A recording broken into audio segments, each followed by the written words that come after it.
ñu fi dajale woon tey mooy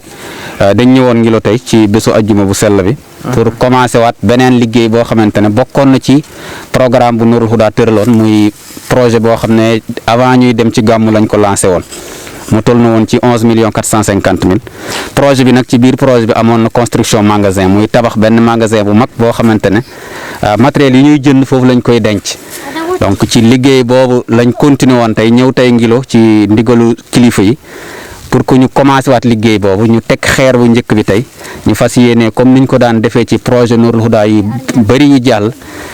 ñu ànd ko ak taalibe yi ak partenaires yi ak nitu jullit yi yàlla yi soxlaa def lu baax pour que ñu mën a réaliser magasin boobu nga xamante ne bëgg nañ mu nekk benn magasin bu mucc ayib di ci woo ñëpp nag comme d'habitude taalib yëpp ñu ngi leen di koy woo parce que projet bi waxoon nañ ko avant gàmmu lañ ko lancé woon mais biñ koy lancé aussi waxoon nañ ne du projet bu gàtt parce que 11 450 000 ci circonstances yi ñu nekk nii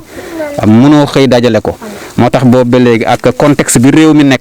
moo tax yëngu-yëngu yi xawoon na taxawandi mais dañuy yëgal ñëpp ne Nourul Houda ay activité am reprendre na ko jëlaat na ko te taxawul woon sax xëy na ñu ngi doon def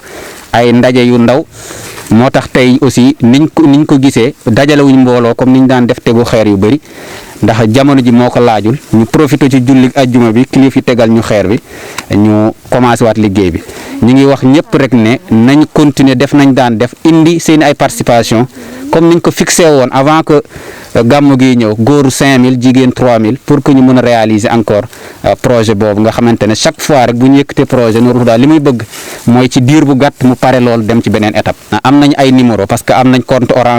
Orange Money am nañu compte Wave am nañ compte bancaire aussi trésorier bi numéro bi mi ngi circuler ci réseaux sociaux yi ku soxlaa xam di nga xam numéro boobu ñu ngi ci plateforme yëpp Wave bi aussi ci même numéro bi la am nañ compte bancaire boo xamante ci suñu ay spot publicitaire yëpp compte bancaire baa ngi ci ku ci bëgg participer ak foo mënti nekk mën nga dugal sa barkeelu te doo bouger. ñi aussi il faut que ñu conformer ak li autorités yi digle parce que xam na ni ba léegi ñu ngi ci contexte mbas mi donc mbas moomu ñun dañ koy respecté li ñu ci digal moo tax bëgguñu Nourul Houda nekk benn pilier benn tànk boo xam day jàllale virus bi moo tax suñuy ndaje yi ñuy bari def yëpp dañuy jël mesures yi yëpp ba moo tax am na ay lot masque ak ay gel yoo xam ne indi nañ ko teg ko ci loxo imam bi pour que jumaa ji aussi ñu mën ko aar ci côté boobu ak ay lave-mains yoo xam ne dinañ ko teg ci buntu jumaa yi. comme d'habitude Nourul Houda dañ naan ci fast track lay liggéey ndaxte liggéey nañ fi benn ouvrage bu mag ci 29 jours kon lii aussi nañ xaar Nourul Houda nam doon def rek lay def incha allahu rabbi.